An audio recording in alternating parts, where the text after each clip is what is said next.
Welcome to PHRP Perspectives, your go-to resource for navigating ethics, compliance, and best practices in human subjects research. Each episode delivers expert insights, practical advice, and real-world stories to help you stay ahead and make informed decisions. PHRP Perspectives is brought to you by PHRP Online Training. Earn your certification for Human Subjects Protection Training with PHRP Online Training. PHRP offers 2 courses: PHRP Online Training for biomedical or clinical topics, and PHRP SBE, which is designed for social, behavioral, and educational research. Continuing education credits are available for a variety of professionals. PHRP Online Training is available in English, Spanish, and French. Learn more at phrptraining.com. And now, here is PHRP Perspectives, Ethics, Research, and Compliance. Hello, I'm Susan Court, the host of PHRP Perspectives, featuring the insights of industry experts, including our own PHRP Online Training Advisory Board members. I'd like to welcome Richard Klein, Joe Smith, and Kim Diccianni. Welcome to PHRP Perspectives. Richard, start out by telling us a little bit about you and your career, and then we'll go to Kim and then Joe. Thanks, Susan. My name is Richard Klein. I spent the bulk of my career at the Food and Drug Administration I started in New York and then moved to Maryland, working at the headquarters. And most of that career was spent working on expanded access, patient engagement, and informed consent issues. And so I retired from FDA in 2017. I'm currently working with the GE2P2 Global Foundation and still working on expanded access, on informed consent, and patients' rights. How about Kim? Hi, I'm Kim Diccianni. I have been working in clinical research and human research protection for over 30 years. I started in Boston at the Center for Nutrition Medicine at Harvard Medical School and Deaconess Hospital, and now I am currently the director of the IRB at Fairleigh Dickinson University. So I have a background in biomedical research, and also right now my concentration is in social behavioral research. So I'm hoping that I can give you a perspective from both sides, and now I'm going to pass it on to Joe. Thanks, Kim. Really appreciate it. My name is Joe Smith. I'm currently the director of the Human Research Protection Program at the University of Maryland, College Park. I've been in the Human Research Protection Program space for 20 plus years. My career started at the University of Maryland, Baltimore School of Medicine, and I spent about 5 years there before I moved to the University of Maryland, College Park, which is primarily a social, behavioral, and educational research campus. During my time at College Park, I spent about 10 years as the conflict of interest administrator as well. So I have some experience from the human research protection side, as well as the conflict of interest and financial conflict of interest side as well. So that's a little bit about me, and I'll pass it back to Susan. Well, thank you all. It's so great to see all of you, and you all have such passion for the topics that we're going to talk about. And in addition to your own expertise, the 3 of you have found some wonderful guests that you're bringing on to PHRP Perspectives. And we're really hoping with this podcast to share compliance-focused topics, some practical tools, career-oriented advice, and we want this podcast to help people stay informed and equipped to manage what I'm sure is a very evolving industry and challenges in training, compliance, and grant administration. So I know the 3 of you have some topics and some interviews with different guests. Let's talk a little bit about what's in store on PHRP Perspectives. Richard, let's start with you. Well, I'm also a member of CUPA, which is Compassionate Use Pre-Approval Access Working Group at NYU, through which I met Lisa Kearns.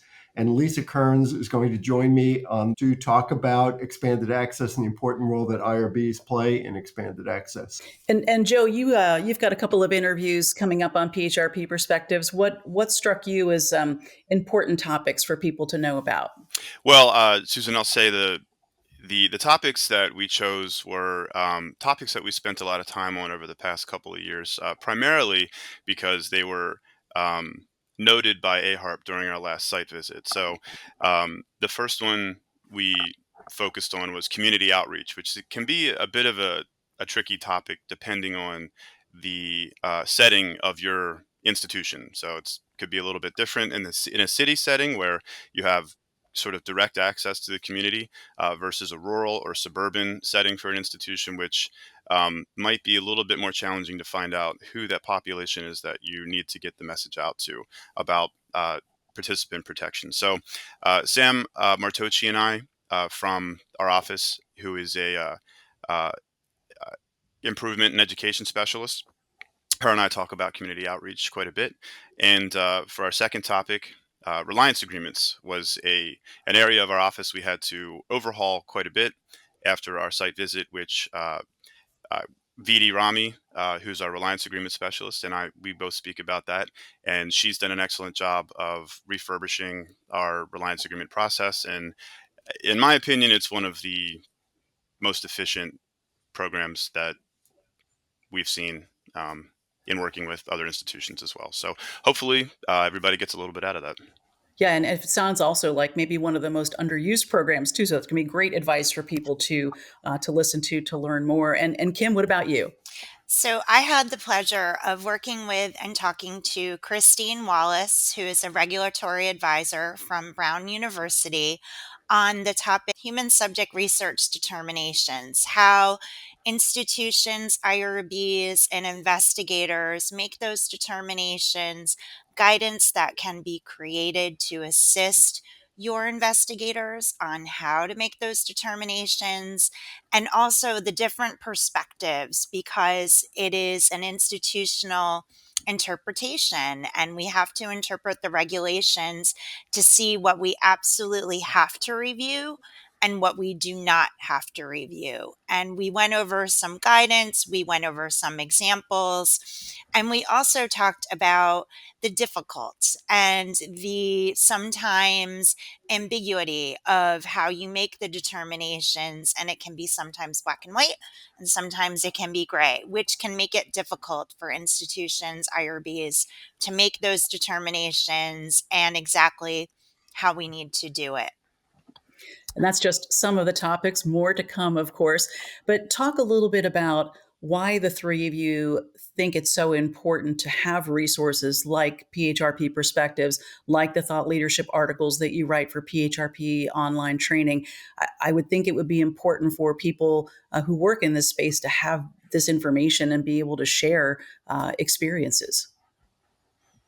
Sure, if I'll start off.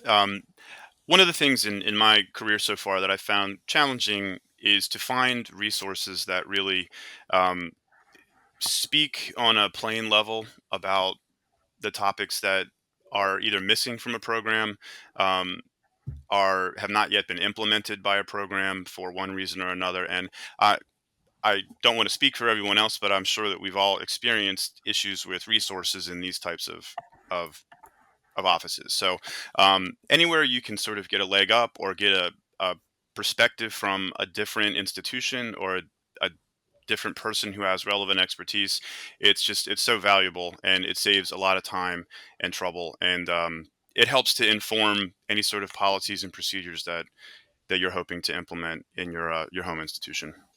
And I've worked on human subject protection issues for many years.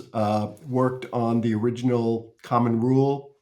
The Common Rule was revised, I think, which was just a demonstration of how things evolve over time. And I think that all of these issues continue to evolve constantly.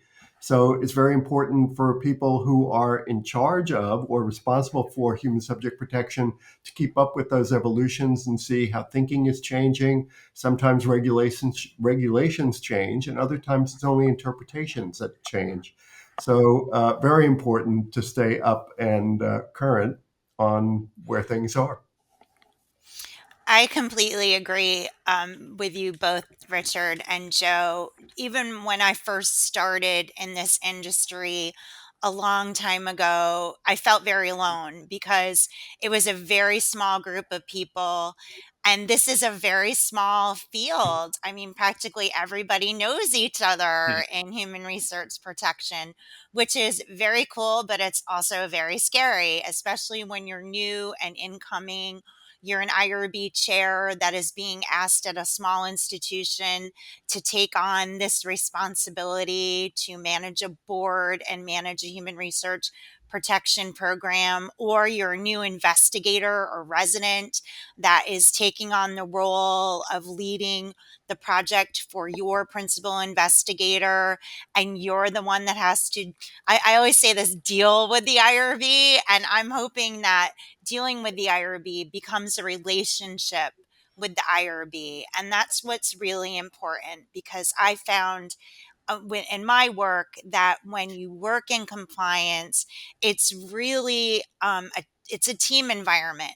And it's a team that you have to go to get your education, and to know that you're not alone, and that there are questions, and that, as Richard said and Joe said, about different interpretations. So we're here to do whatever we can to assist you in your programs to enhance compliance. And also, the most important part is to protect the rights of our human research participants. Kim, I couldn't agree more. And I can't thank you, Richard and Joe, enough for your commitment to PHRP online training as our advisory board members. Your thought leadership, your insights, your inspiration, and your passion for this are really exceptional. And I'm looking forward to sharing all of this with our viewers and our listeners on PHRP Perspectives coming soon. You can listen to the podcast wherever you get your podcasts, and you can also watch it on YouTube and also on our website, phrptraining.com.